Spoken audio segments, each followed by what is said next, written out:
Hello बच्चों, welcome to Sri Kalam Academy. Now it's time for बच्चों permutation and combination 5C.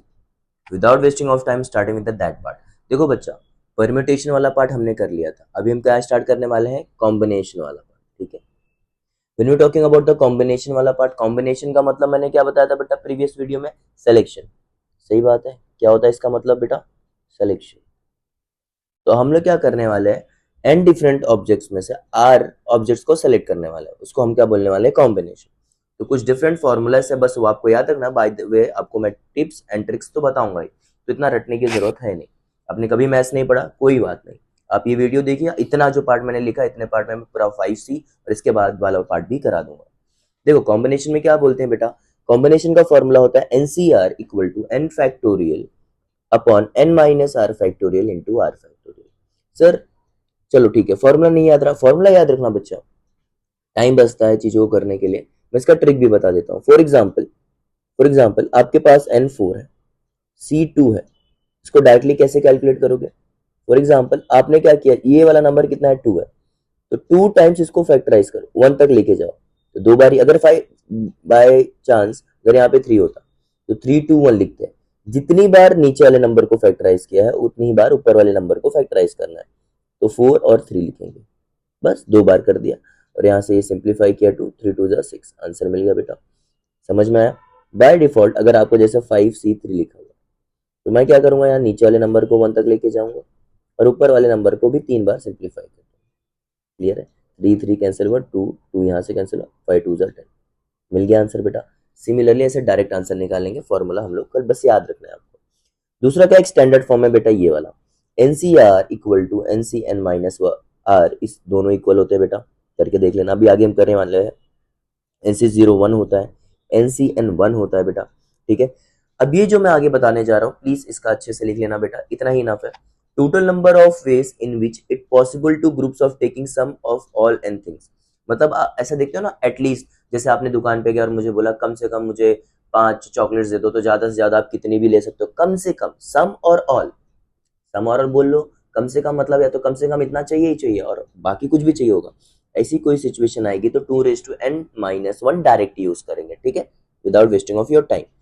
Selecting R1 things from N1 objects. मतलब मान लो एक चीज में से दूसरी चीज निकाल रहे हैं एंड दूसरे में से तीसरी, मतलब दो चीजें हैं अलग अलग, तो उनमें से निकाल रहे हैं. तो फॉर और R1 and R2 are independent, dependent नहीं, उन दोनों का एक दूसरे से कुछ भी रिलेशन नहीं है.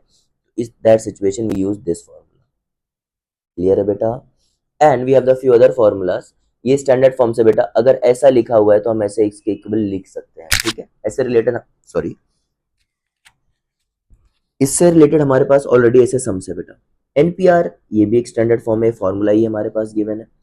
अलाइक थिंग्स, ये लास्ट वाला देख लो बेटा. Alike things taken all at a time. For example जैसे अगर मैं लेता हूँ ग्रुप ऑफ, जैसे अगर मैंने मैंगोस लिया या फिर group of number, same numbers में बार बार रिपीट कर रहा हूँ. जैसे कोई अल्फाबेट है, जैसे एक कॉम्बिनेशन में जैसे कोई कॉम्बिनेशन वर्ड में हमारे पास 2 बार ओ आया है, तो कौन सा ओ है पता कैसे चलेगा?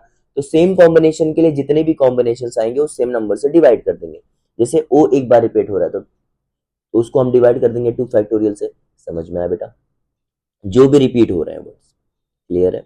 Now without wasting of your time, starting with the exercise वाला पार्ट. अगर ये बेसिक का पार्ट आपने इतना समझ लिया बेटा तो आपको समझ में ही आ जाएगा बेटा. और अगर आपको वीडियो अच्छा लगा तो लाइक करो और शेयर करो और सब्सक्राइब करो, और जो प्रीवियस वीडियोस को जाके देखो बेटा, तो आपको समझेगा कि कितना इजी है मैथमेटिक्स ऑफ सीए फाउंडेशन. हम क्यों डरते हैं सीए क्लियर करने से? ठीक है, तो आप जाके प्रीवियस वीडियो भी देखो.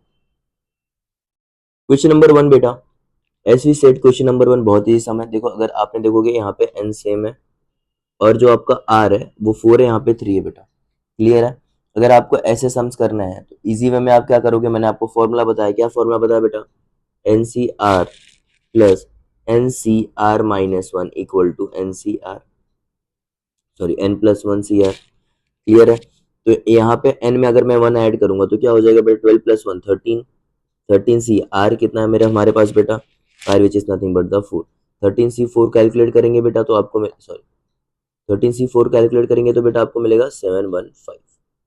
क्लियर है बेटा? Question number 2, NPR equal to 336 and NCR equal to 56 N N R will B.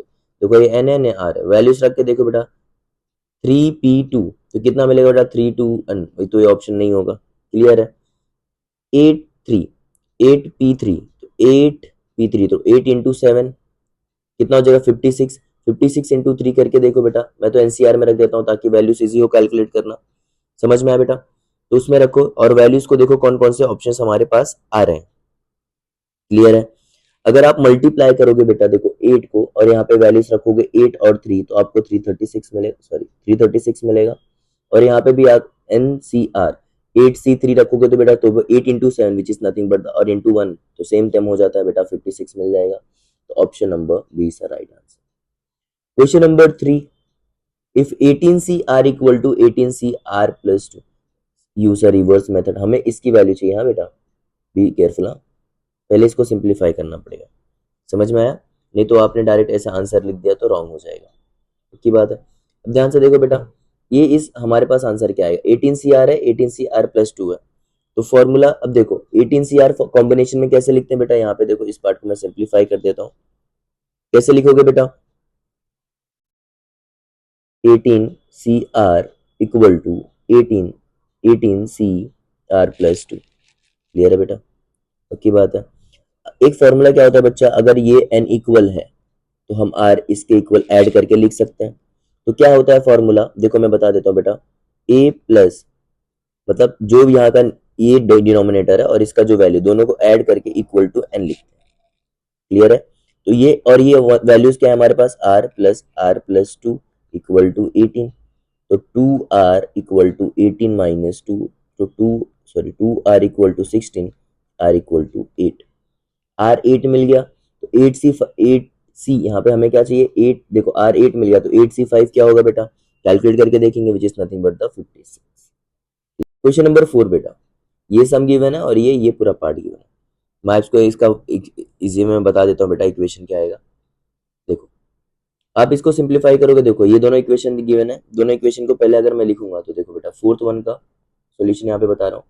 NCR formula है हमारे पास जो भी आपको बताया मैंने, एनसीआर -1 है यहाँ पे, सॉरी टाइप क्यों नहीं है आर -1, इसको क्या लिखोगे बेटा n फैक्टोरियल अपॉन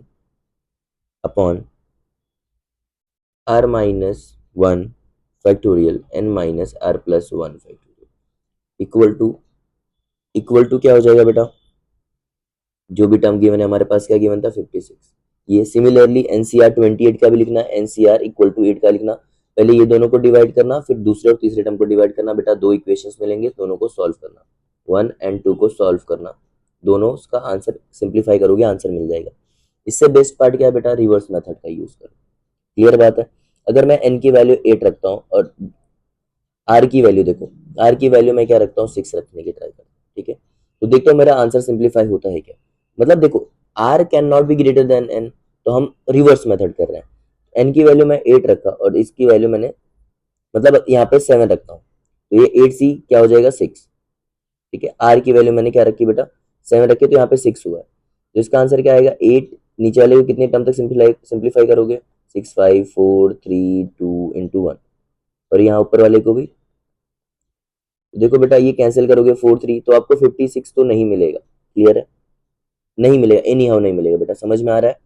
तो मैं दूसरे ऑप्शन रखने की ट्राई, दूसरे ऑप्शन पे रखता हूँ बेटा एनसीआर 28 में सारे, अगर मैं यहाँ पे देखो 8 रखता हूँ और 6 इसको 6 रखता हूँ तो देखता हूँ मुझे मिलता है क्या 28, अच्छा यही तो किया था इसमें कैंसिल करके, सेम हो जाएगा बेटा अगर करेंगे तो देखो इसका आंसर मिलता है क्या 6 5 1 2 3 4 5 और यहाँ पे 3 भी आएगा, तो 4 3 कैंसिल हुआ, 2 से 2 5 और ये 5 कैंसिल हुआ, 2 से ये 3 गया बेटा, ठीक है, 3 1 जा 3 2 जा 2 और ये 2 4 जा 7 4 जा 28, ये मिल गया हमें 28 बेटा। मतलब हमारा ऑप्शन नंबर अगर मैं 6 रख रहा हूँ आर को तो मेरा सेटिस्फाई कर रहा है बेटा, तो option number B is the right answer. Reverse method करो बेटा टाइम बचेगा। Question number 5, a person has 8 friends, the number of way in which invite one or more of them in a dinner, मैंने आपको बताया था बच्चा कम से कम एक और ज्यादा से ज्यादा कितने भी लोगों को एटलीस्ट वाला कंडीशन के लिए फॉर्मूला क्या बताया था बेटा मैंने 2n-1, तो 2/8 मतलब -1, समझ में आया बेटा। इसका डायरेक्ट आंसर क्या हो जाएगा 2/8 कितना होता है, आई थिंक मुझे भी नहीं पता है, 256 होता है I think, 256 -1 which is nothing but the 255 is the right answer, option sorry option number B. समझ। क्वेश्चन नंबर 6 बेटा, क्या बोल के रखा, the number of in each person choose one, again आ गया चूज वन और मोर। तो हम क्या करेंगे बेटा, सीधी 2 raised to n-1, तो कितने अप्लायंस है 4, 2 raised to 4 - 1, तो कितना हो जाएगा 16 - 1, which is nothing but the 50, option number A. Question number 7, NC10 equal to NC, N दोनों सेम है बेटा, तो हमारे पास ट्रिक क्या है, ए प्लस बी, तो 10 + 14 इक्वल टू n, तो कितना हो जाएगा n24। समझ में आया बेटा, n इक्वल टू 24 है ना, पक्की बात है, समझ में आया बेटा। तो हमें आंसर चाहिए, अब हमारे पास क्या हो गया, n24 मिल गया, तो यहाँ पे रखो बेटा 25C24, तो आंसर क्या मिल जाएगा 25, which is option number B, क्योंकि ये पार्ट का आंसर चाहिए था ना बेटा, कहाँ गया ये वाले पार्ट का। Question number 8, out of seven gents 4 ladies a committee 5, 4 ladies a committee of 5 is to be formed, 5 लोगों की कमिटी चाहिए, 7 जेंट्स एंड 4 लेडीज है। The number of committee such that each committee includes at least 1 lady चाहिए। अच्छा, बहुत easy समय बेटा, कम से कम 1 लेडी चाहिए और 5 लोगों की कमिटी चाहिए, सही बात है। तो मैं क्या करूँगा, क्वेश्चन नंबर 8 यहाँ पे बता रहा हूँ बेटा, क्वेश्चन नंबर 8 मैं क्या करूँगा, या तो मैं क्या कर सकता हूँ, कितनी लेडीज है हमारे पास, 4 लेडीज में से कम 1 लेडीज रखनी पड़ेगी, और बचे कितने 7 में से मैं कितने जेंट्स ले लूंगा 4, कमिटी कितने लोगों की फॉर्म करनी, 5 लोगों की, एटलीस्ट 1 लेडी चाहिए, क्लियर है।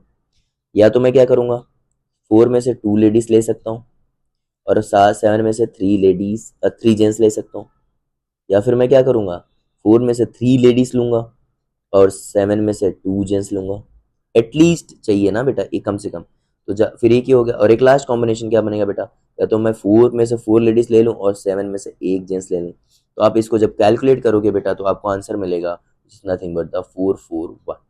समझ में आया बेटा, कैलकुलेट करना which is nothing but the option number C.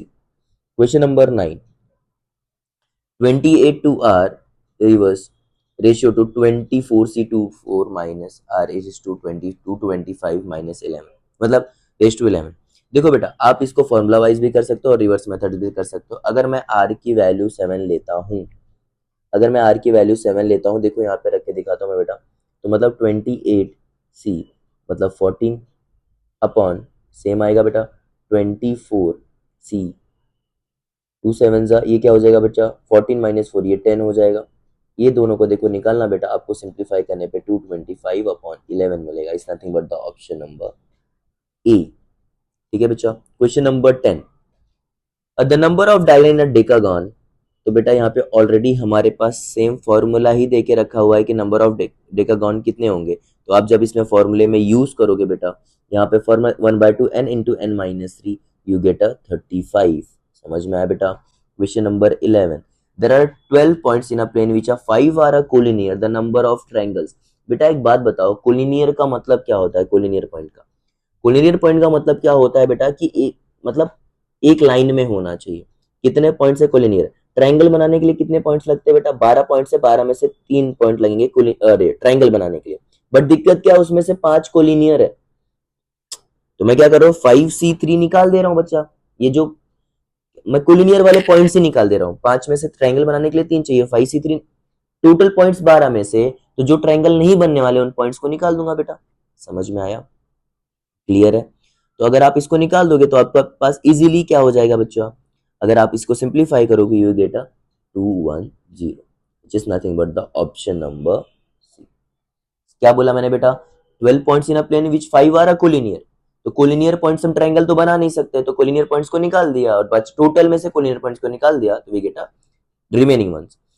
Question number 12, the number of straight line obtained by joining 16 point on a plane, no 3 them being on the same line। ठीक है, कोई एक सेम लाइन में नहीं होगा, कितने points है हमारे पास बेटा 16 पॉइंट है, नो 3 साथ में नहीं होने चाहिए, तो 2 ही बचेंगे हमारे पास ऑप्शन। समझ में आया बेटा, 3 साथ में नहीं ले सकते, तो हमारे पास 2 ही ऑप्शन बचेंगे, 16 इंटू 15 करोगे तो क्या मिलेगा, which is nothing but the 120। Question number 13 बेटा, an election 5 candidates and 3 members to be elected। ठीक है, voter is entitled to vote for any number of candidate। ठीक है, 5 कैंडिडेट है, कोई भी वोट कर सकते हैं। Number voter in number of candidate not greater than the number of to be elected. अच्छा, कैंडिडेट जो है ग्रेटर नहीं होना चाहिए, जो नंबर इलेक्ट हुए, कितने इलेक्ट हुए 3 हुए, तो 3 से ज्यादा नहीं होने चाहिए, तो हम क्या कर सकते हैं बेटा, या तो 5 में से 1 हो सकता है, 5 में से 2 मेंबर वोट कर सकते हैं, या तो 5 में से 3। अब 5 में से 4 कर देंगे तो बच्चा बचेगा ही नहीं न, 3 से ज्यादा नहीं होने चाहिए। जो नंबर भी पीपल इलेक्ट हुए हैं उनसे ज्यादा नहीं होना चाहिए। तो ये 3 कॉम्बिनेशन ले सकते हैं बेटा। अगर आप इसको सिंप्लीफाई करोगे तो आपको मिलेगा बेटा which is nothing but the 25, which is nothing but the option number C. Question number 14 बहुत इजी सम है, अच्छा सम भी है। Every 2% shakes hands with each other in a party. Total number of handshakes is 66। अच्छा बेटा, n में से 2 लोग ही हाथ मिला सकते हैं और टोटल नंबर कितना है 66 है बेटा। तो अगर आप इसको सिंप्लीफाई करोगे तो आपको आंसर क्या मिलेगा बेटा, which is nothing but the NC2। मतलब क्या हो गया बेटा, n फैक्टोरियल। NC2 टर्म को सिंप्लीफाई करने आएगा बेटा, तो आप सिंप्लीफाई करोगे यू गोट अ 12। क्या मिलेगा बेटा आपको, 12 मिल जाएगा आंसर की बात है बेटा। इजी है सम्स को सिंप्लीफाई करना। Question number 15, the number of parallelogram that can be formed a set of 4 parallel lines. ये बहुत अच्छा सम है बेटा, प्लीज ट्राई टू अंडरस्टैंड। कितनी लाइंस है, 4 पैरेलल लाइंस है बेटा, क्लियर है। And intersecting another set of, मतलब देखो 4 पैरेलल लाइंस है एंड 3 ये कर रहे हैं। अब बताओ इसमें से कितने पैरेललोग्राम बने। इजी है ना, बहुत इजी। अब थोड़ा देखते हैं, मैं आपको समझाता हूँ। सेट ऑफ 4 है ना, सेट ऑफ 4 पैरेललोग्राम बनाने के लिए आपको क्या क्या चाहिए, देखो बेटा। दो सॉरी अगर आपके पास दो अगर ये दो मतलब जो भी, अगर 2 ऐसी लाइंस है और 2 अगर ट्रांसवर्सल लाइंस है, अगर दोनों एक दूसरे को इंटरसेक्ट करेंगे तो पैरेललोग्राम बनेगा ही बनेगा। मतलब 2 चाहिए सर, 2 लाइंस कंपलसरी है पैरेललोग्राम बनाने के लिए, क्लियर है। 2 ट्रांसवर्सल लाइंस। तो हमारे पास क्या है 4C2, एक बार क्या बोल के 4 पैरेलल लाइंस है। इंटरसेक्ट किसको कर रही बेटा, अगर आपको याद होगा तो मैंने क्या बोला था, and different objects selected from R1 and some different selected on that one।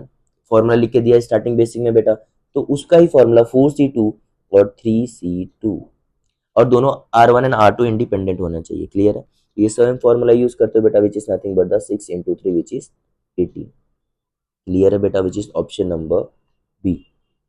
Question number 16 बेटा, the 16 and 17 are a very good sum। The number of ways in which 12 students can equally divide into a 3 groups। ठीक है, तो अगर पहला जो group है अगर मैं इसको डिवाइड करूंगा तो पहले ग्रुप देखो 16 वाला यहाँ पे करे बच्चा, तो 12 स्टूडेंट का ग्रुप है तो पहले में से 4 लोगों को मैंने अलग किया। सीधी सी बात है बच्चा, अगर एक ग्रुप बना दिया मैंने 4 लोगों का, तो दूसरी ग्रुप बनाने के लिए मेरे पास अगेन 4 लोग बचेंगे, और तीसरी ग्रुप बनाने के लिए अगर 4 बचेगा। यस बचा, समझ में आया। बट ये ग्रुप आपस में देखो, एक जन को अगर यहाँ पे सिलेक्ट कर लिया, वो सेम पर्सन वापस वहां पे सेम ग्रुप में ना आ जाए, इसके लिए मैंने क्या किया, 3 फैक्टोरियल से डिवाइड कर दिया। मैंने क्या बोला था बच्चा, एंड डिफरेंट ऑब्जेक्ट सिलेक्ट कर रहे हो, जैसे अगर वो सेम ही कैटेगरी में अगर वापस सेम ग्रुप में चले गए तो उनको तो हटाना पड़ेगा, वो पर्सन को नहीं ले सकते, विच is nothing but divided by 3 factorial. और आप इसको सिंप्लीफाई करोगे बेटा तो आपको आंसर मिलेगा which is nothing but the 5775, option number ए।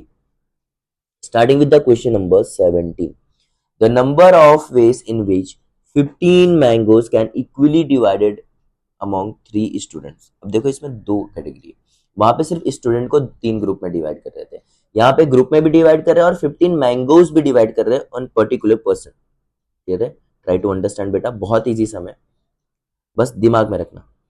देखो बेटा 15 mangoes can equally among 3 students. अच्छा, तो आप कितने कितने से डिवाइड करोगे बेटा, 5 इतना तो दिमाग में रहता ही है कि अगर 5 डिवाइड करेंगे तो ही डिवाइड होगा।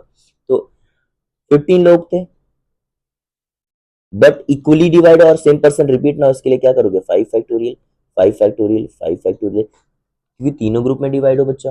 It's nothing but it can be written as 15 और सॉरी रूट जो यहाँ पे लिखा हुआ है ये 3 का, तो option number B is the right answer.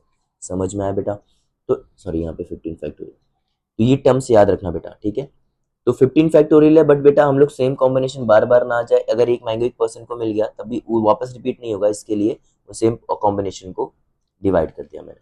समझ में आया बेटा। Question number 18, sorry 8 points are marked on the circumference of a circle। The number of chords obtained by joining, easy समय बेटा। एक बात बताओ, सर्कमफ्रेंस ऑफ एक कॉर्ड बनाना है तो कॉर्ड क्या मतलब होता है बेटा, कॉर्ड का ये हो गया और कॉर्ड का मतलब ये होता है, मतलब कॉर्ड बनाने के लिए हमें 2 पॉइंट चाहिए, 8 में से कितने पॉइंट सिलेक्ट करोगे, 2 पॉइंट सिलेक्ट करोगे बेटा, तभी आपको कॉर्ड मिलेगा। क्लियर है बेटा। तो अगर आप इसको सिंप्लीफाई करोगे तो आपको आता ही बेटा सिंप्लीफाई करना, तो आप सिंप्लीफाई करोगे तो एक मिनट यार, 8 × 7/2 तो क्या मिल जाएगा 28, option number C. Question number 19, a committee of 3 ladies and 4 gents to be formed. Clear है, ये बहुत अच्छा समय बेटा, एक बार सुनते जाना। A committee of 3 ladies and 4 gents to be formed out of 8 ladies and 7 gents, ठीक है।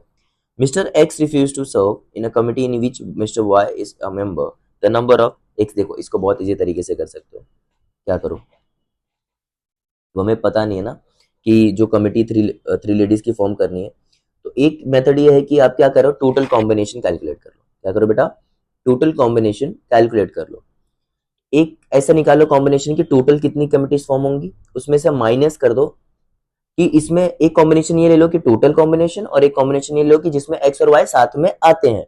तो बचे, अगर दोनों को सब्ट्रैक्ट कर दोगे टोटल में से, दोनों के साथ में आने के चांसेस को सब्ट्रैक्ट कर दोगे, तो बचेगा क्या, जो दोनों दोनों साथ में नहीं आते, सबसे बेस्ट हो जाएगा बेटा। क्लियर है, समझ में आया।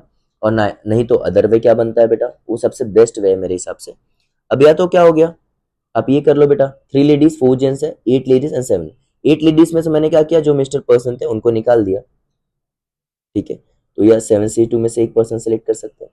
तो हमारे पास में कितने बचे बच्चा, 8 लेडीज में, यहाँ पे 4 जेंट्स हैं, कमिटी ऑफ 3 लेडीज चाहिए, तो उसमें से मैंने एक पर्सन निकाला और इसमें से भी एक पर्सन निकाला, तो 2 बचे। समझ, अब 7 जेंट्स बचे हैं, तो 7 में से मैं एक जन को कम किया, वो सेम पर्सन को निकाला, तो और इसमें भी मैंने क्या लिया 4। समझ में आया बेटा, क्लियर है। दूसरे में मैं क्या कर सकता हूँ, 7C3 3 लिया, अगेन उसमें से भी 3, एक एक पर्सन को बस रिड्यूस कर लेना। क्लियर है। नेक्स्ट में क्या लिया मैंने, 7C3 अगेन लिया, और उसमें से क्या लिया 6C4, जिसमें कॉम्बिनेशन नहीं है। अगर आप इसको सिंप्लीफाई करोगे तो आपको आंसर मिलेगा 1540 is nothing but the option number D. देखो बेटा इससे इजी था कि आप वो टोटल में से अगर नॉर्मल माइनस करोगे तो आपको आंसर मिल जाएगा। क्लियर है। क्वेश्चन नंबर 20 भी बहुत इजी समय बेटा, ध्यान से देखो, ऐसा कोई भी मैंने आपको फॉर्मूला लिख के दिया है क्या, अगर आपको फॉर्मूला दिमाग में क्लिक हुआ होगा तो अभी तक आपके मन में आंसर आ गया होगा, ठीक है। तो क्वेश्चन नंबर 21 का फॉर्मूला क्या दिया था मैंने बेटा, ये पहला ही सम आई थिंक हमने ये किया था, NCR-1 equal to N+1CR, same है बेटा।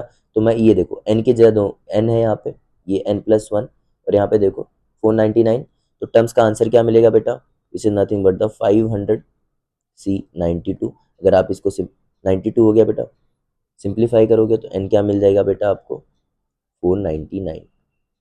समझ में आया बेटा, which is nothing but the option number D. Question number 21, the supreme court has given a 6-3 decisions upholding a lower court, the number of ways it can be a majority decision reversing the lower court is। एक simple सा सम है, एक बात बताओ, अगर कोई person है, अगर मुझे किसी का, मगर मेरे पास टोटल कितने वोट्स हैं 9, देखोगे 9 वोट है, 9 वोट्स में से मुझे जीतने के लिए कितने वोट चाहिए, मिनिमम कितने वोट चाहिए, कॉमन सेंस 5 या 4, सर 4 की 5, 5 ऑफ कोर्स, तभी मैं मेजोरिटी में आ पाऊंगा। तो मैं कम से कम क्या कर सकता हूँ बेटा, तो मुझे लोअर कोर्ट के डिसीजन को चैलेंज करना है ना, तो टोटल वोट्स मेरे पास 9 है, तो मैं क्या करूँ, या तो 5 वोट मेरे फेवर में पड़ जाए तभी मैं जीत सकता हूँ, या तो 6 वोट पड़ जाए, या तो 7 वोट पड़ जाए, या तो 8 वोट पड़ जाए, या तो 9 के 9 वोट मुझे ही पड़ जाए, क्योंकि मैं तो या तो हैक कर लूँ ईवीएम ऐसा होता नहीं बेटा, खाली तो कुछ लोग चिल्लाते रहते हैं। सो ऐसा समझ रहे हो ना, तो ये इस पार्ट को सिंप्लीफाई करोगे तो आपको आंसर मिलेगा which is nothing but the 256। समझ में आया बच्चों। Question number 22, 5 bulbs of which there are a defective are to be tried into bulb points in a dark room, never of a number of trials the room shall be right। अच्छा एक बात बताओ, कितने defective है, 2 bulbs in the dark, 5 bulbs which are there are 3 are defective, 5 bulb है, 3 में 3 defective है, सही बात है, 2 बल्ब पॉइंट्स है, तो बेटा उन्होंने कंडीशन क्या रखी, रूम जलना ही चाहिए। तो मैं क्या कर सकता हूँ बेटा, मेरे पास 5 बल्ब में से 3 आर डिफेक्टिव, तो चलने वाले कितने हैं, तो मैं क्या करूंगा, या तो मैं क्या करूं, यहाँ पे लिखता हूँ बेटा, 2 में से एक डिफेक्टिव बल्ब लूँ, सॉरी 2 में से एक जो डिफेक्टिव नहीं वो बल्ब लूँ, और 3 में से एक डिफेक्टिव बल्ब ले लूँ, या तो मैं क्या करूँ, दोनों नॉट डिफेक्टिव लूँ और इसमें से एक भी सेलेक्ट नहीं करूँ। समझ में आया बेटा, तो मुझे इसको सिंप्लीफाई करोगे तो आंसर क्या मिलेगा बेटा, is nothing but the 7 which is option number B. समझना बेटा, बहुत ही इजी सम था। Thank you so much for watching Shri Kalam academy and please share बेटा, अगर ये टिप्स एंड ट्रिक्स पसंद आए हो तो बेटा।